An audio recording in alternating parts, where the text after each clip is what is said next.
اللهم صل على محمد وعلى محمد.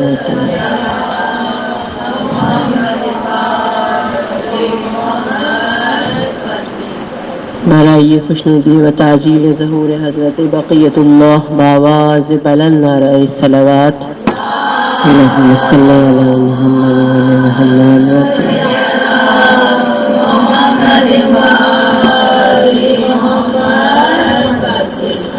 سورہ فاتحہ.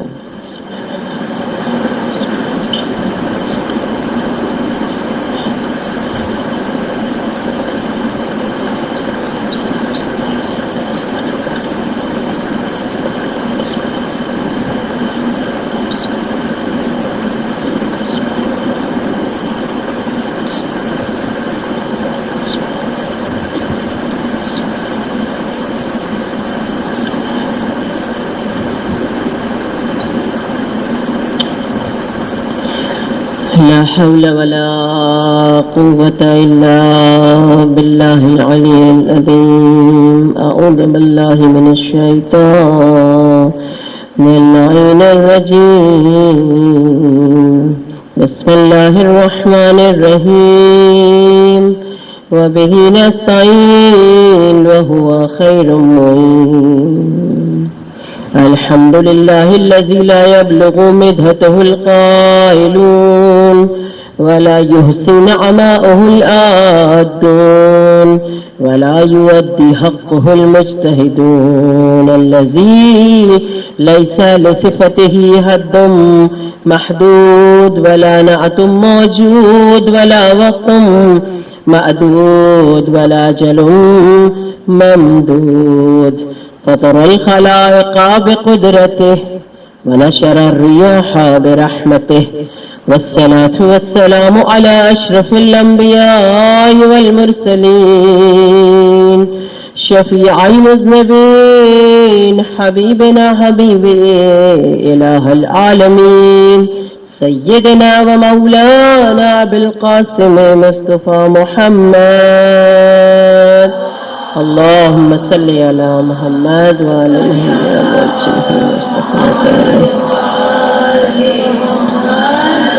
وأهل بيته الطيبين الطاهرين المعصومين المظلومين الذين أذهب الله عنهم الرجس وطهرهم تطهيرا. اللهم صل على محمد وعلى محمد وأجل فرجهم. ولعنة الدائمة ولا أعدائهم أجمعين من الآن إلى قيام يوم الدين سيما بقية الله الأعظم للأرضين روحي وأرواحنا العالمين لمقدم ترابه الفداء. بسم الله الرحمن الرحيم. اللهم كل وليك حجة ابن الحسن صلواتك عليه وعلى آبائه في هذه الساعة وفي كل ساعة وليا وحافظا وقائدا وناصرا ودليلا وعينا حتى تسكنه أرضك طوعا وتمتعه فيها طويلا برحمتك يا أرحم الراحمين. درود پڑھنے محمد اللہ.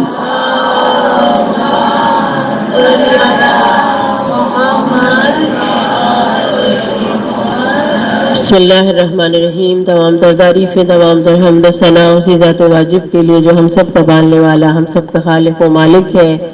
کربلا کمال سعادت کے عنوان سے آپ کی خدمت میں کل سے موضوع کا آغاز کیا ہے بہت ہی حقیر سے علم سے اور بغیر کسی تمہید کے. چونکہ تھوڑا سا ٹائم کل تمہید میں لگا تھا میں اپنے موضوع کو آغاز کرتے ہوئے چونکہ آج روز جمعہ بھی ہے تو اسی ذیل میں 2-3 جملے اپنے زمانے کے مولا کے عرض کیے بغیر میں اگر ممبر سے اتروں تو حق محبت ادا ہونے والا نہیں ہے. وہ اور بات ہے کہ حق محبت تو ہم ادا کر ہی نہیں سکتے, نہ کر رہے ہیں نہ کر سکتے ہیں.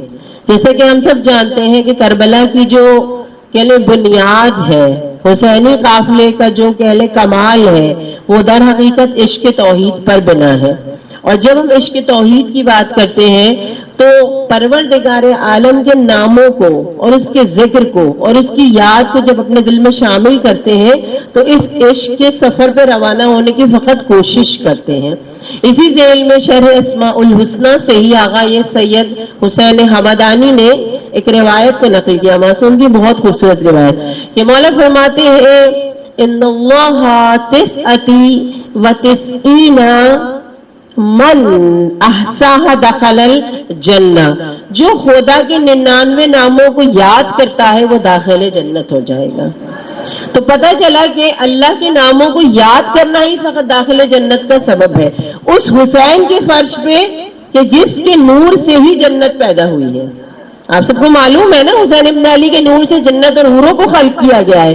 اس حسین کے فرش پہ اگر اہل بیت کے صدقے میں خدا کے ناموں کو یاد کرتے ہوئے جنت میں داخل ہونے کی کوشش کریں تو انشاءاللہ تعالی ہمارے لیے کوئی نہ کوئی سبب یا سبیل جو ہے وہ بن جائے گی۔ اسی ذیل میں دیکھیں تو آج جو دو اسم کا ذکر آپ سے کروں، سب سے پہلا اسم پروردگار عالم کا آج کے فرش مجلس پہ اس کا ایک نام ہے برہان، جس کے معنی دلیل و حجت، یعنی حتمی طور پر خدا کے بارے میں ساری دلیلیں سامنے آ جاتی ہیں۔ کہتے ہیں کہ یہ اس اسم کے اعتبار سے یہ نام جو اللہ کا ہے وہ یوں ہے کہ اللہ تعالیٰ آنن فانن اپنی ذات کے لیے حجت و دلیل کو قائم وہ کر دیا کرتا ہے۔ اصول کافی کے باب توحید میں امام جعفر صادق علیہ السلام کا ارشاد گرامی صلی اللہ علیہ وسلم، مولا نے ایک کہہ لیں کہ خدا سے منحرف شخص ابن ابل اوجا اس سے جب کہہ لیں کہ مکالمہ کیا ہے پروردگار عالم کی دلیل اور حجت کے بارے میں اور برہان کے بارے میں، تو مولا نے کہا تیرا برا ہو تو کس طرح خدا کی ذات کو نظر انداز کر سکتا ہے جبکہ خود قدرت نے تیرے جسم کے اندر اپنی قدرت کی اتنی نشانیاں پیدا کر دی ہیں۔ پھر مولا نے کہا، میں بہت کم جملے مولا کے پھر آخری جملہ پیش کروں گی دامن وقت کی وجہ سے، مولا نے کہا کہ تیرا برا ہو کہ تو جو ہے وہ اللہ کی قدرت کی نشانیاں تیرے جسم میں موجود ہے پھر بھی تو اس سے منکر ہوتا ہے۔ مولا نے کہا یہ خدا ہی ہے جو تیرے جسم کو صحت دیتا ہے پھر بیماری دیتا ہے، پھر بیماری کے بعد دوبارہ صحت دیتا ہے۔ کہا خوشی دیتا ہے، خوشی کے بعد پھر غم بھی دیتا ہے، غم دیتا ہے تو غموں کو چھانٹ کر پھر خوشی دے دیتا ہے۔ کہا آرزو کرتے ہو تو اس کو توڑ دیا کرتا ہے، اور جب مایوس ہو جاتے ہو تمہاری امید کو پورا کر دیا کرتا ہے۔ ہاں، اور اس کے بعد کہتے ہیں مولا نے کہا تو اپنے جسم پر نظر کر تو جگہ جگہ تجھے قدرت کی نشانیاں نظر آئیں گی۔ بہت خوبصورت جملہ اصول کافی کا باب توحید کا۔ ابن ابل اوجا کا کہنا ہے امام صادق نے مجھے پھر اس قدر متواتر قدرت کے آثار گنوائے میری ہی جسم کے اندر کہ اس سے انکار کرنا ممکن نہیں ہوا، اور مجھے یوں لگتا تھا کہ تھوڑی دیر بعد وہ خدا میرے اور ان کے درمیان ظاہر ہو جائے گا۔ درود پڑھے محمد علیہ۔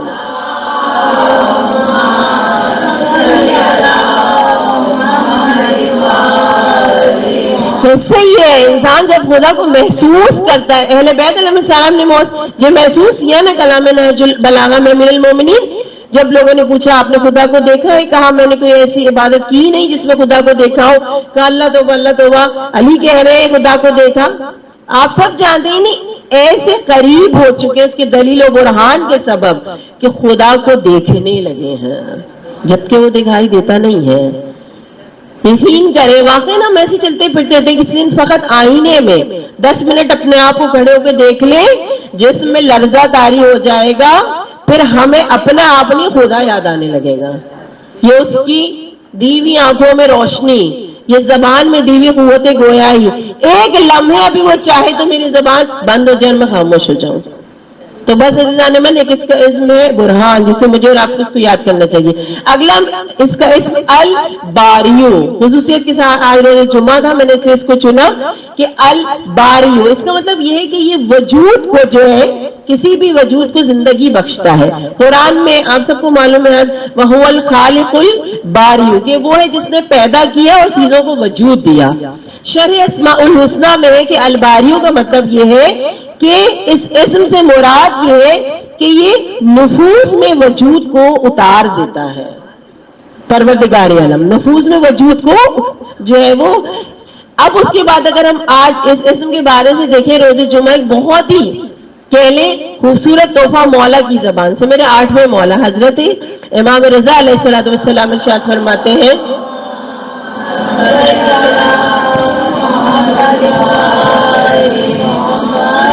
مولا فرماتے ہیں جو شخص روز جمعہ اسم الباریوں کو 100 مرتبہ تلاوت کرے گا 100 مرتبہ یعنی ایک جے تسبیح. کہا پروردگار عالم قبر میں اس کو تنہا نہیں رکھے گا اس کو کسی کو اس کا مونس قرار دے دے گا. پڑھ دیجیے درود محمد علی محمد پر.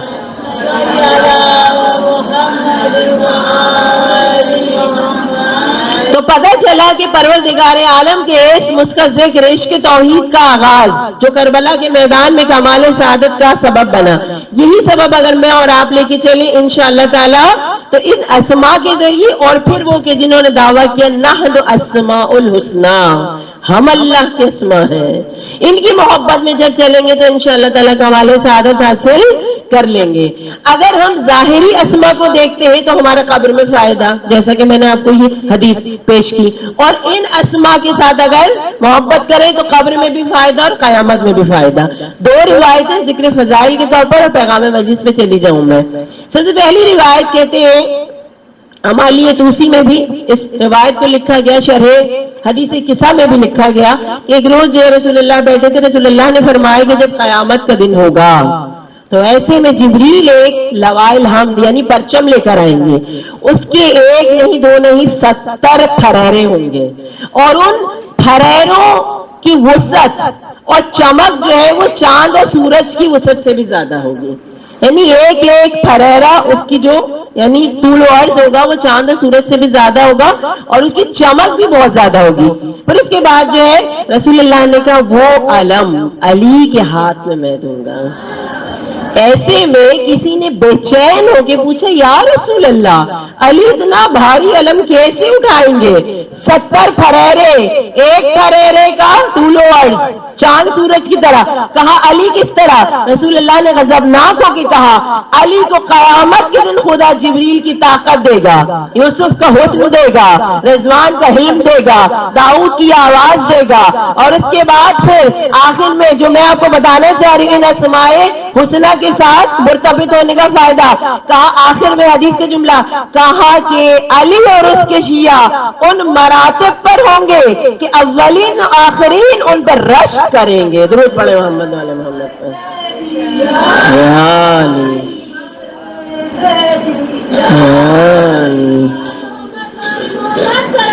اللہم صلی علی محمد وعلی محمد. تو ظاہری اسماء حسنہ تو بھی کمال سعادت. یہ بات نہیں اسماء حسنہ اگر ملوک ہو جائیں اصلاً تو بھی کمال سعادت. ایک اور روایت آپ کی خدمت میں پیش کروں مناقب کی روایت القطرہ سے. کہتے ہیں کہ رسول اللہ ایک دن بیٹھے ہوئے تھے جابر ابن عبداللہ کہتے ہیں جب علی قریب آئے رسول اللہ نے اپنے لباس سے علی کے چہرے کا پسینہ پوچھا. میں اور آپ سمجھ نہیں سکتے رسول کی محبت جو علی ابن ابی طالب سے ہے. کہتے ہیں رسول اللہ نے اپنے لباس سے پسینہ پوچھا علی میں تمہیں بتاؤں ابھی جبریل آئے تھے خوشخبری لے کر. یا رسول اللہ بتائیے.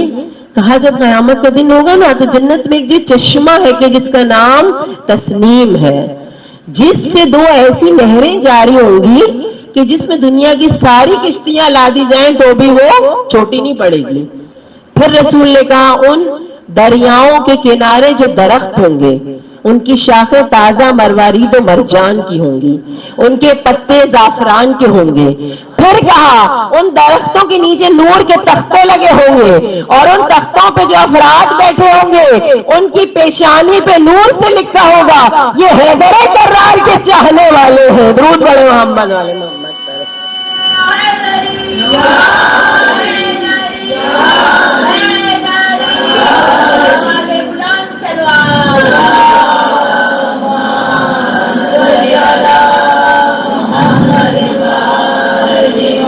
علی کو کوئی لافتہ جانتا ہے کوئی ان کو مشکل کشا جانتا ہے. اگر مجھ سے پوچھے تو کوئی تو صاف کہہ دوں کہ رتبہ علی کا خدا جانتا ہے. بے شک میرا مولا علی وہ اسماء حسنی ہے جس سے ملحق ہو کر ہم انشاءاللہ کمال سعادت حاصل کر سکتے ہیں. جب کربلا کمال سعادت کی بات آتی ہے تو میں اس منزل پہ لے چلوں. اسی علی کا بیٹا حسین ابن علی جو کربلا کے عرش سے مجھے اور آپ کو پیغام دے رہا ہے عشق توحید کو اپنی زندگی کا ماہ حاصل کر لو, تمہیں دنیا میں بھی کمال سعادت حاصل ہو جائے گی اور آخرت میں بھی. روزانہ آپ کی خدمت میں کسی رذیلت یا فضیلت کا ذکر کرنا ہے جس کے سبب سے میں اور آپ کمال سعادت حاصل کر لیں. آج جس رذیلت کا ذکر کرنا ہے, کل میں نے عرض کیا تھا جو لوگ نہیں تھے انہوں نے مس کیا, مجھے نہیں اس ذکر کو, جس میں میں نے ذکر کیا تھا پہلی رذیلت جو اگر ہم چھوڑ دیں تو انشاءاللہ تعالیٰ کمال سعادت حاصل کرتے ہیں. وہ میں نے عرض کیا تھا عجب, یعنی ہر وقت میں کرنا, میں اور میں. کیوں؟ میں نے فلسفہ بیان کیا تھا. حسین ابن علی نے کربلا کے میدان میں پہنچ کر کہا پروردگار میرا اکبر نہیں, میرا اصغر نہیں, کچھ نہیں, فقط تو ہے. تو خدا نے کہا کہ اے حسین تو نے جب اپنی میں کو ختم کر دیا, میں کچھ نہیں ہوں خدا تو ہے, تو اب میں خدا کہتا ہوں قیامت تک صرف تو اور تیرا ذکر ہے. جو خدا کے آگے اپنی میں ختم کر کے کہہ دیتا ہے تو ہے, پھر خدا اسے قائم و دائم کر دیتا ہے. آج یہاں سے ایک اور مرحلے پہ لے کے جاؤں, ایک اور صفت رذیلہ. آغا یہ احمد عراقی نے معراج السعادہ میں اس کو لکھا کہ اگر کسی کو کمال سعادت حاصل کرنی ہے تو وہ صفت حسد کو چھوڑ دے. جو صفت خبیثہ بھی ہے, صفت غضبیہ بھی ہے, بہت مشکل اصطلاح نہیں استعمال کرے, آپ سے ماشاءاللہ پڑھا لکھا مجمع ہے. تو کہا کہ اگر کوئی یہ صفت کو چھوڑ دے تو انشاءاللہ تعالیٰ اسے کمال سعادت نصیب ہوگی. اور یہ ساری صفتیں کربلا کے میدان میں حسینی لشکر میں موجود تھی. یہ حسد ہی تھا جس نے یزید کو حسین کے قتل پہ مجبور کر دیا.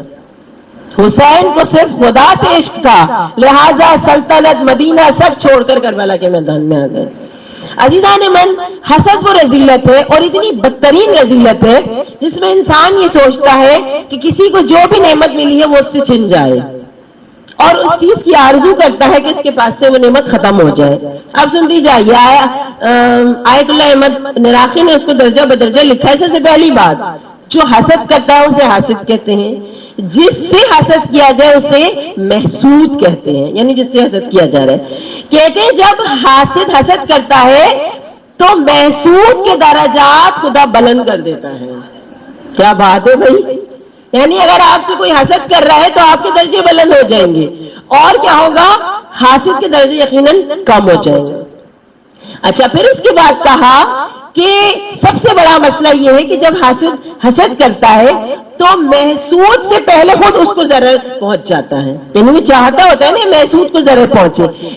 مثال دی, کہا ابلیس نے آدم سے حسد کیا, ابلیس کو خدا نے بارگاہ سے نکال دیا, محسود آدم تھے, خدا نے ان کو بزرگی اور خلافت عنایت کر دی.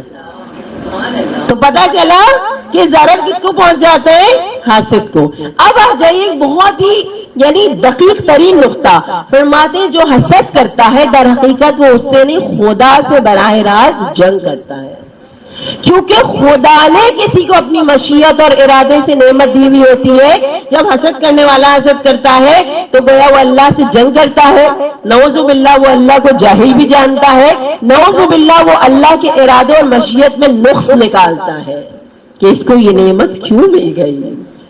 ہماری شریعت میں اس قدر قبیح عمل ہے کہ پیغمبر اکرم صلی اللہ علیہ وآلہ وسلم ارشاد فرماتے ہیں,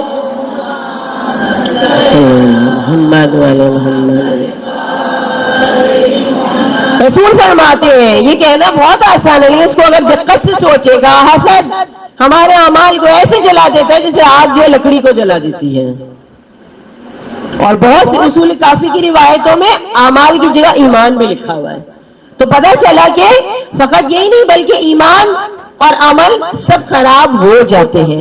اب سوال پیدا ہوتا ہے, ایک مطلب حکمہ کا قول ہے بڑا عجیب سا, کہا کہ حسد ایسی جراحت ہے جس کو منتقل ہونا مشکل ہے. بچیوں کے لیے ایزی کروں, حسد ایسا زخم ہے جس کی ریکوری مشکل ہے, حکمہ کہتے ہیں.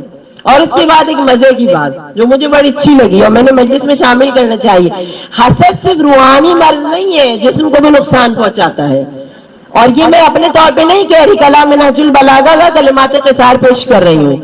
حسد نہ صرف ہمارے اعمال کو ختم کر دیتا ہے، جلا دیتا ہے، بلکہ حسد کر کر کے انسان اپنا خون بھی جلا لیتا ہے، ٹھیک ہے نا؟ لیکن اب مولا کی زبانی سنیے گا، مولا فرماتے ہیں صحت الجسد من قلت الحسد، جسم کی صحت حسد کی کمی سے ہی مکمل جو ممکن ہے۔ یہ میں نے مولا کا کلام آپ کی خدمت میں پیش کیا تو پتہ چلا حسد وہ بیماری ہے، اس طرح انسان کو کمال سعادت سے روکتی ہے، جسم کو بھی نقصان پہنچتا ہے اور روح کو بھی۔ اچھا، اب حسد کرنے کے دو گروہ، ایک گروہ وہ ہوتے ہیں جو چاہتا ہے فلاں فلاں کے پاس نعمت ہے اس سے چھن جائے، ایک وہ گروہ ہے جو چاہتا ہے نعمت چھن بھی جائے وہ مجھے مل جائے۔ اس کے لیے قرآن نے اعلان کیا وَلَا تَتَمَنَّوْا مَا فَضَّلَ اللَّهُ بِهِ بَعْضَكُمْ عَلَى بَعْضٍ، اس چیز کی تمنا مت کرو جس پر ہم نے بعض کو بعض سے فضیلت دے دی ہے، کیونکہ خدا جانتا ہے کس کو کیا نعمت ملنی چاہیے، خدا جانتا ہے کس کے رتبے خدا کے عشق میں ڈوب کر کتنے بلند ہونے چاہیے۔ اب آ جائیے، ایک دنیاوی نقصان، پھر اخروی نقصان، اور اس کے بعد علامات کر کے میں امام زمان کا 2-3 جملے کروں، اپنے بیان کو ختم کروں۔ سب سے پہلی بات ہے مجھے آپ کو پتہ کیسے چلے، اللہ نہ کرے کہ ہمارے اندر یہ بیماری ہے کہ ہم فٹ اینڈ سیٹ ہیں، ہمارے اندر کچھ بھی نہیں ہے، ہمارے اندر سب اچھا ہے، ٹھیک، ہمارے اندر کوئی برائی نہیں ہے، کیسے پتہ چلے؟ تفسیر نمونہ میں معصوم سے نقل کر کے اس روایت کو نقل کیا گیا کہ جناب لقمان نے اپنے بیٹے کو کہا حاسد کی 3 علامتیں ہیں۔ پہلی علامت، جب وہ جس سے حسد کرتا ہے جب وہ نہیں ہوتا تو اس کی غیبت کرتا ہے، لیکن جب وہ سامنے آ جاتا ہے تو اس کی خوشامد کرنے لگ جاتا ہے۔ اور تیسری چیز، کسی پر مصیبت آتی ہے، غم آتا ہے تو وہ خوش ہونے لگ جاتا ہے۔ چیک یور سیلف، معذرت کے ساتھ میں اپنی بات کروں، میں چیک کروں میرے اندر اگر یہ تینوں صفات ہے تو اللہ نہ کرے مجھے کیسی کمال سعادت ملے گی، میں تو حاسدین میں ہوں، اللہ نہ کرے۔ اب آ جائیے نقصان، دنیا کا نقصان، آخرت کا نقصان۔ پنڈت تاریخ کی بہت عجیب سی روایت لیکن بہت ہی زیادہ سبق آموز روایت، کہتے ہیں کہ معتصم باللہ نے ایک ایسی بادیہ نشین اس کے پاس آیا، اس سے بڑی دوستی سی ہو گئی، بعض وقت ہوتا ہے بادشاہوں کو فقیر بھی اچھے لگتے ہیں، تو کہتے ہیں انہوں نے اس کو بہت زیادہ اپنے قریب کر لیا۔ ایک وزیر بہت زیادہ اس سے جالس، حسد کرنے لگا، کہنے لگا کہ یہ ایسے ہی بوریا نشین، ایسی غریب سا آدمی اور بادشاہ اس کو اپنے پاس بٹھا لیتا ہے۔ عالم یہ تھا کہ بادشاہ سے اس کو پرمیشن لینے کی جو ضرورت نہیں تھی، جب اس کو موڈ ہوتا وہ بادشاہ کے پاس مطلب الاؤ تھا کہ وہ جا سکتا تھا۔ وزیر نے حسد میں بڑا عجیب کام کیا، اس کو اپنے گھر بلایا، کھانا کھلایا، اس نے بے تحاشا لہسن ڈال دیا، اور اس کے بعد کہنے لگا دیکھو اب تم بادشاہ کے دربار جاؤ گے نا، منہ پہ ہاتھ رکھ لینا، لہسن کی بو بادشاہ کو جو ہے وہ کہنے کے پسند نہیں ہے۔ اچھا، بیچارہ دیہاتی تھا، ادھر خلیفہ کے پاس گیا، معتصم باللہ سے کہا کہ جو آپ نے اس کو اتنا قریب کیا ہوا ہے نا اپنے، وہ کہتا ہے مجھے بادشاہ کے منہ سے بدبو آتی ہے، آپ چیک کر لیجئے گا۔ ہوا وہی، جب وہ آیا تو اس نے منہ پہ اپنے ہاتھ رکھ لیا، کیونکہ اس کی تلقین تھی کہ بادشاہ کو لہسن کی بو اچھی نہیں لگتی۔ بادشاہ نے سمجھا کہ واقعی اسے میرے منہ سے بدبو آتی ہے، اس نے ہاتھ رکھا ہوا ہے۔ بادشاہ نے کچھ نہیں کہا، سمپل ایک رکا لکھا اس دیہاتی کو دیا، کہا کہ یہ فلاں فلاں شخص کے پاس جاؤ، کہنا بادشاہ نے تمہیں خط دیا ہے، بس لے کے چلا۔ جیسے لے کے چلا پھر وزیر مل گیا، وہی حاسد وزیر، اس نے کہا ضرور بادشاہ نے اس کو انعام و اکرام دیا ہوگا، کہنے لگا لا لو یہ رکا مجھے دے دو، میں فلاں تک پہنچا دوں۔ اس نے کہا بادشاہ نے مجھے دیا ہے، کہا 2000 دینار لے لو، یہ رکا مجھے دے دو۔ آپ دیکھیں حاسد کس طرح اپنے حسد کے ذریعے ذلت و رسوائی کا سبب قرار پاتا ہے۔ کہتے ہیں اس نے 2000 دینار بھی لے لیے، بیچارہ وہ بندہ 2000 دینار لے کے چلا گیا۔ جب اس مطلوبہ شخص کے پاس پہنچا، اس نے رکا کھولا، بادشاہ نے لکھا تھا جو شخص تمہارے پاس رکا لے کر آئے اس کا سر قلم کر دینا۔ کہتے ہیں وزیر کا سر قلم کر دیا گیا۔ کچھ دن بعد وزیر نظر نہیں آیا، بادشاہ نے بلایا، دیہاتی کو بلایا، لوگوں کو بلایا، سارا معاملہ کھلا۔ معتصم باللہ کا جملہ تاریخ میں کہا بے شک اس کے حسد نے اسے برباد کر کے رکھ دیا۔ انسان کیا کوئی کام نہیں کرتی جب انسان حسد کرنا شروع کرتا ہے کہ میں کیا کر رہا ہوں۔ اب اخروی نقصان سنیے، نماز روزہ ہر جگہ سب چل رہا ہے لیکن حسد ساتھ ساتھ ہے۔ کہا روایت ہے کہ جب معصوم کی روایت کہ فرشتے اعمال لے کے آسمانوں کی طرف چلتے ہیں، آسمان پنجم پہ ایک فرشتہ روک لیتا ہے، کہتے کیا ہوا؟ کہا جس کے تم عمل لے کے جا رہے اس کے کوئی عمل قبول نہیں ہوگا. پوچھے کیوں؟ کہا اس لیے کہ نماز روزہ حج جہاد سب تو کرتا ہے مگر یہ حاسدین میں سے ہے، لہذا اس کا کوئی عمل قبول نہیں. اب آخری جملے میں بیان کو ختم کریں. علاج کیسے کریں؟ سب سے پہلا علاج بڑا عجیب علاج ہے، یقین کیجئے. جب میں نے اس کو کتاب میں پڑھا، آیت اللہ احمد مناقی کہتے ہیں جو حسد کرتے ہیں اسے چاہیے محسود کی موت کو یاد کرے. عموماً ہے ہم اپنی موت کو یاد کریں، لیکن حسد کے علاج کے لیے کہا محسود کی، یعنی جس سے حسد کر رہا ہے اس کی موت کو یاد کرے. تو کیا ہوگا؟ جب اس کی موت یاد کرے گا نا تو اس کو پتہ چلے گا یہ نعمت اللہ ہی نے دی ہے، جب مر جائے گا تو ختم ہو جائے گی. اس کے دل سے پھر حسد کی کیفیت کم ہو جائے گی. یہ علاج ہے. اس کے بعد دوسرا علاج کہا جس سے حسد کرنے لگا اس کی خیر خواہی میں لگ جائے. محفل میں اگر اس کی غیبت ہو رہی ہو تو اس کی خیر خواہی کرے تاکہ اس کے دل سے حسد کی کیفیت کم ہو. پیغمبر کا فرمان ہے کہ ہر مومن کو چاہیے کہ دوسرے کی ایسے ہی خیر خواہی کرے جیسے وہ اپنی کرتا ہے. اپنے لیے کتنے خیر خواہ ہیں ہم، لیکن دوسروں کے لیے نہیں ہے. اور آخری وہ رزلٹ سعادت جو حسد سے دور رہتا ہے. جناب موسیٰ نے دیکھا زیر عرش ایک شخص بیٹھا ہوا ہے. پروردگار عالم کس طرح اس کو رتبہ اور یہ بلند مقام ملا؟ کہا یہ وہ شخص ہے جو حاسد نہیں ہے. پتا چلا کہ کمال سعادت کربلا اگر حاصل کرنی ہے کل کی مجلس اپنی میں سے نکلے. آج کی مجلس کا خلاصہ جب میں سے نکل جائیں گے پروردگار تو ہے تو تو نے ہی تو سب کو نعمتیں دی ہیں، مجھے بھی دے دے گا. حسد سے اپنے آپ کو نکالیں. اور آج کا دن جس ہستی سے وابستہ ہے حسین کا بیٹا بھی اپنے سے اسی وقت ہی مجھے اور آپ کو جوڑے گا جب ہم اس فرش اعزاز سے کمال سعادت کو حاصل کر لیں گے. اور آج کے دن کے لیے دو صرف سعادتوں کا ذکر، اور میں ربط مسائل پہ چلی جاؤں. پہلی چیز زیارت آل یاسین. زیارت آل یاسین آیت اللہ کشمیری کہتے ہیں. جو بھی زیارت آل یاسین امام زمان سے کسی نے پوچھا آپ کو سلام کیسے کرے؟ مولا نے کہا جیسے خدا نے قرآن میں ہمیں سلام کہا ہے ویسے ہی سلام کرو. سلام علی آل یاسین، خدا نے سلام بھیجا ہے. تو کہا اس کا مطلب کیا ہوا؟ زیارت آل یاسین کی تلاوت کی جائے. آیت اللہ کشمیری کہتے ہیں جو بھی زیارت آل یاسین کی تلاوت کرتا ہے اونلی ون ٹائم کر رہا ہے. اس کا مطلب یہ ہے کہ وہ 1 گھنٹہ امام زمانے کی صحبت میں بیٹھا رہا. یعنی میں آپ کے پاس بیٹھی ہوئی ہوں، میں کسی عالم دین سے خدا نے مجھے شرف دیا.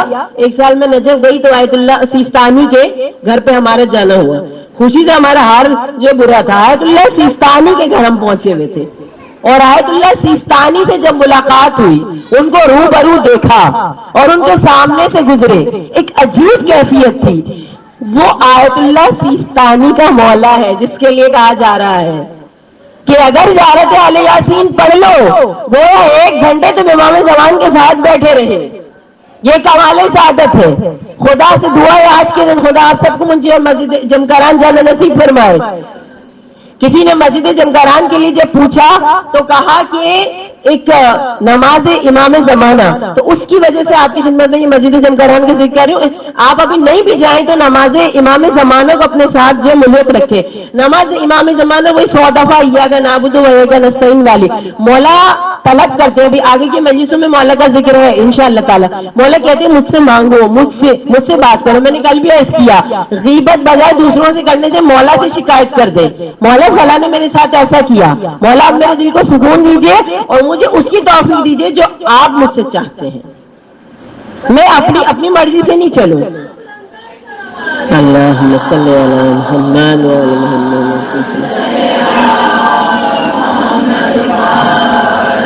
تو کہتے ہیں حسن جمکرانی کو جنہوں نے مسجد جمکران تعمیر کی ہے، امام زمان نے یہ نماز مسجد جمکران میں ہی تعلیم کی.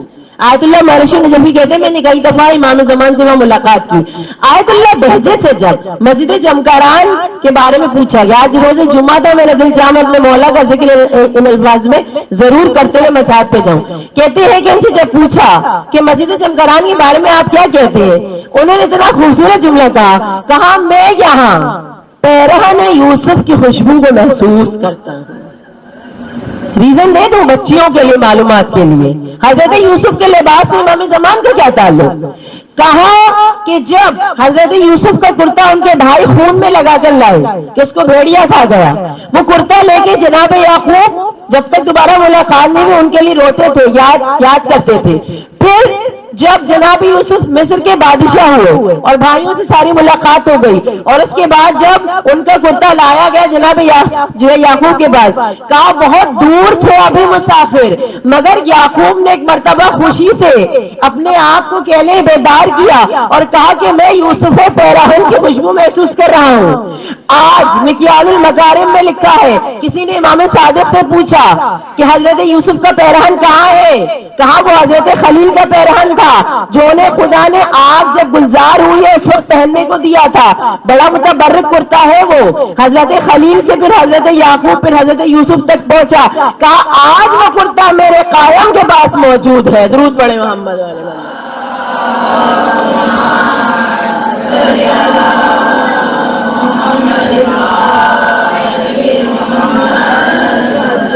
جو اہل بیت کے کرتے ہیں نا، ان کے لباس ہے نا، ان کی قیمت بہت زیادہ ہے۔ میرے یوسف کا کرتا ہے جو امام زمان تک آیا ہے، اور ایک ایسا بھی کرتا ہے زہرا نے بہت دل سے بیٹھ کے سیا تھا، بہت مشکل سے اس میں اپنی ساری محنت کو لگایا تھا، کیونکہ جانتی تھی یہ وہ لباس ہی وہ کرتا ہے۔ کل میں نے آپ سے بتایا تھا نا، پہلی چاند کی رات حسین کا کرتا فضا میں لہرا دیا گیا، اس میں سے خون کی بو میرے اور آپ کے دل کو تڑپا رہی ہے کہ ہم حسین کے اوپر روئے۔ وہ کرتا جو فاطمہ زہرا نے سیا تھا، وہ کرتا حسین وقت رخصت پہن کر بہن سے اور فضا سے مانگ کر لے کر گئے ہیں۔ میں قربان جاؤں ان لوگوں پر جو حسین کے اس لباس سے، حسین کے اس جو ہے وہ کہلے وجود سے اتنی شدید محبت کرتے تھے کہ جب تک ہم زندہ ہے نہ آپ کو کوئی غضب پہنچے گی نہ آپ کے لباس میں ایک تیر لگ سکتا ہے۔ آ کر آج محرم کی 2 تاریخ ہے نا، کمال سعادت، کربلا کمال سعادت میرا موضوع ہے نا، آج میں صاحب میں بھی کمال سعادت سناتی بھی جاؤں اور اسی میں اپنے آپ کی آنکھوں کو نم کرتی ہوئی چلے جاؤں۔ سنو، مجھے اور آپ کو اپنے مہدی کا ایسے ہی جانشار بننا ہے کہ ہم کمال سعادت حاصل کر لیں۔ 2 شخصیتوں کا فقط ذکر کروں، کربلا میں کمال سعادت سے حسین کے قدموں میں تھی، چاہے خون میں ڈوب کر مل جائے، چاہے اپنے پیاروں سے جدا ہو کے مل جائے، اور تو خود چل کر آیا، حبیب کو حسین نے خط لکھ کر بلایا۔ سب کربلا جانے کے لیے بہت تڑپتے ہیں نا، ایک عالم دین کا جملہ سناؤں، مت انتظار کرو، حسین تمہیں حبیب کی طرح بلا لے گا، اور بن کے خود چلے جاؤ۔ ایسا بھی ہو رہا ہے، حسین کبھی حبیب کی طرح کسی کو بلا لیتے ہاتھوں کو جوڑ کر بولا ہم نے اپنی نظر وہ خطا کا ہے، لیکن آپ حبیب کی اگر غلام اور کنیز کے طور پر بھی ہمیں کربلا بلا لیتے ہیں تو ہمارے لیے بڑی سعادت ہے۔ حسین نے حبیب کو کربلا بلایا، خط، وہ خط بڑا پر مصائب خط ہے جو خود شاید حسین نے اپنے مصائب لکھ کے حبیب کو بھیج دیا تھا۔ حبیب کھانا کھا رہے تھے، دروازے میں دق الباب ہوا، قاصد کس کا نہ مرید الحسین۔ حسین کا نام سنتے ہی حبیب بے اختیار کھڑے ہو گئے، دروازہ کھولا، قاصد سے خط لے کے خط کو ہی نہیں قاصد کے ہاتھوں کو بھی چوما۔ جس دل میں اسماء حسنہ کی قیمت ہو وہ سمجھ سکتا ہے کہ کیا کرنا چاہیے۔ کہتے ایسے عالم نے خط لیا، خط کو پڑھنا شروع کیا، خط پڑھتے جاتے ہیں، چہرے کا رنگ متغیر ہوتا چلا جاتا ہے۔ سن سکو تو سنو، حبیب ہم دشمنوں میں گر گئے ہیں۔ یہاں تک صحیح تھا، حبیب تمہارے نبی کی نواسی ابھی میرے ساتھ ہے۔ اب اتنا ہو گیا نا، حبیب کا دل منقلب ہو چکا، لیکن خط کا آخر سن لو جو میں نے علماء سے سنا، کہتے عرب میں دستور ہے لوگ اپنے نام کے ساتھ باپ کا نام لکھتے ہیں، لیکن جب کسی عالم مصیبت میں کوئی خط لکھتا ہے تو باپ کا نام نہیں لکھتا، ماں کا نام لکھتا ہے۔ حبیب نے دیکھا آخر میں لکھا تھا حسین ابن زہرا۔